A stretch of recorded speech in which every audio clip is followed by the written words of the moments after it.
Without further ado, I'd like to invite Patrick Galvin up, if we could give him a warm round of applause. Thank you, Commissioner.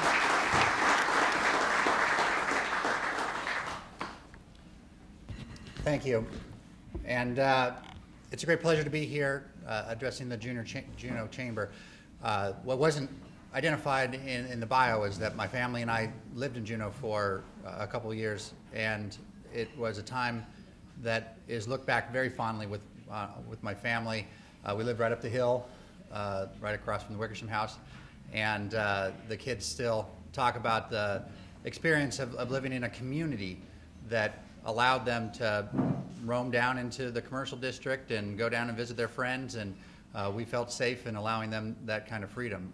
They really don't enjoy that kind of a lifestyle up in Anchorage, and I think they miss it tremendously. And I look back as well on our time in Juneau and the friends that we made, and just again that experience of community. One of the thoughts that always comes to mind is my experience after having lived here for really just about 3 months, and we went back to our previous home in California, and went out to dinner and had this sort of strange sensation after about halfway through the dinner, and realized that it was the first time in really a couple of months that we had been eating in a restaurant where we didn't know at least 1 or 2 other people in the room. And it's really that sense of community that makes living in Juneau such a special thing that we really look back very fondly on in all of our friends here. What I'm here to talk about is ACES. We're going to talk about oil taxes. We're going to talk about the future of the state as it relates to our relationship with the oil industry. When we talk about ACES, when we talk about what we're doing here during the special session, we're talking about investment. You can go to the next slide. Actually, on your table you have, I think, handouts. When we sat down, Lacey, my assistant, had made off some copies. We didn't know how many people were going to be here, but I didn't know some of the graphs might be a little small on the screen, so I thought we'd bring the slides so those who have them can follow along. The thing to know about ACES is about investment. It's about investing in oil production in the state, and it's about investing today's revenues to save for the future of Alaska. And we'll talk about that real quick. When we moved our oil production tax, nope, go back one, there we go. When we moved our oil production tax from the system that existed going on a couple decades, commonly referred to as the ELF system, into the PPT, which was a net-based profits tax, we fundamentally changed the relationship between the state and the oil industry. Primarily, this change was through the amount of credits the companies would create by investing in new development projects. And this resulted in the state funding the new investment to the tune of between 42.5% to up to 52.5%, even higher than that in terms of what the government, when you combine the state and the federal government, are contributing to the new developments in oil and gas. And this resulted in the state really being the single largest investor in new developments in oil and gas. And with this investment, what we did was we relied upon the oil companies to make the investment decisions. We're not substituting our judgment for theirs. They're in the best position to decide what to pursue, but the state was going to participate and contribute to that investment in a large extent. Go on to the next slide. The reason for this is what's demonstrated by this slide. This is a depiction of the forecasted oil production from the North Slope.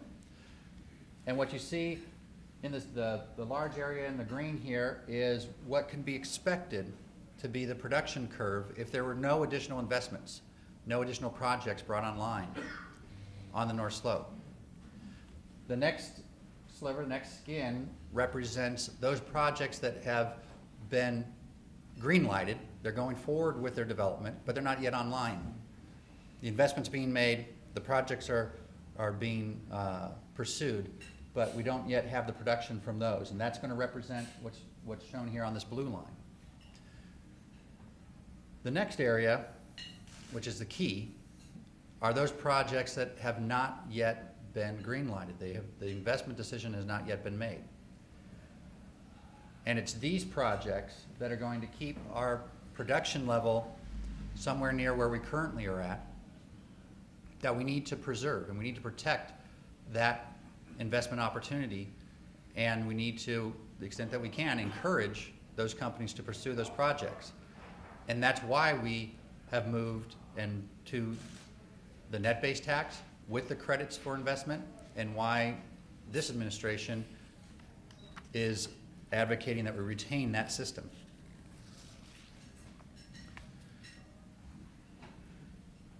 The next aspect about investment talks about the opportunity that we have in today's oil price environment for the state to capture the value that's being obtained for the oil, capture Alaska's fair share, and save that to be used to face future budget needs. We can't expect the current prices to last forever. We're at a time of historic high prices. And there are some in the industry who say, oh, we're in a whole new plateau. We're facing a new world, $90 and plus, that's the new oil world. There are many others who say, well, no, this is actually a temporary blip, but we're going to come down to an area probably in the $60 range. That's what we can expect in the future.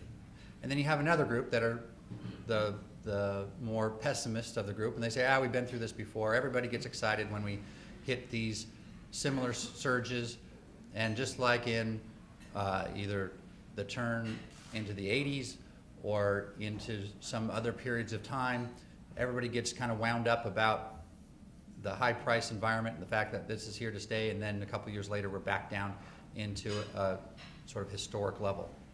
And so they say we're going to be back down into the 30s and 40s. We don't know. But we have to anticipate that when we're at a time of historic highs, that it's not going to continue. And so we need to recognize that we have an opportunity now to preserve the value, to potentially use it in the near term for two purposes. We invest it now, we save it, and we can use it to protect the state when we have the needs that we're going to continue to have. The state's not going to suddenly no longer have obligations a few years from now. But we're going to be looking for revenue sources if we don't preserve what we have the opportunity to take now. And we're going to be looking to other sources other than the oil sector, because at that time the prices are going to come back down. And we're going to be facing, again, the choices that we were facing just a few years ago. Are we going to pursue a sales tax? Are we going to pursue an income tax? Are we going to go into the permanent fund? And we all have ideas about what would be the appropriate way and the values of doing so.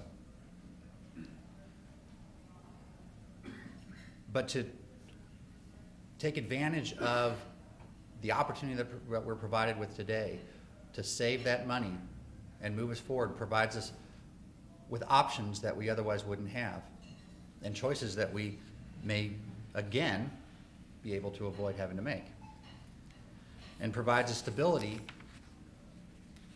to provide an opportunity for our economy to diversify without having a tax burden on the new ventures that we're hoping to pursue. So next slide.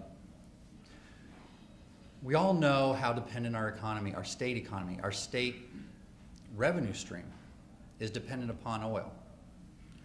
This pie chart represents the various slices that we get from different sectors. Oil clearly dominates, representing about 87% of our state income. But as we move into the discussion about production tax, I just wanted to recognize that we're talking about one sliver of this revenue stream. It's a large sliver. It's basically the big one that you see at the bottom. But we're also still getting oil revenue coming in from our royalties on our leases, and that's unaffected by the tax rate. And that's based upon ostensibly a gross value that comes from the state's royalty share, less the transportation costs. But all the other operating and investment costs are not going to be deducted from that. So it's ostensibly a gross-based calculation. We also get money in our income tax that's associated with oil revenue, as well as our property tax. But what we're talking about today is we're talking about that big blue area at the bottom.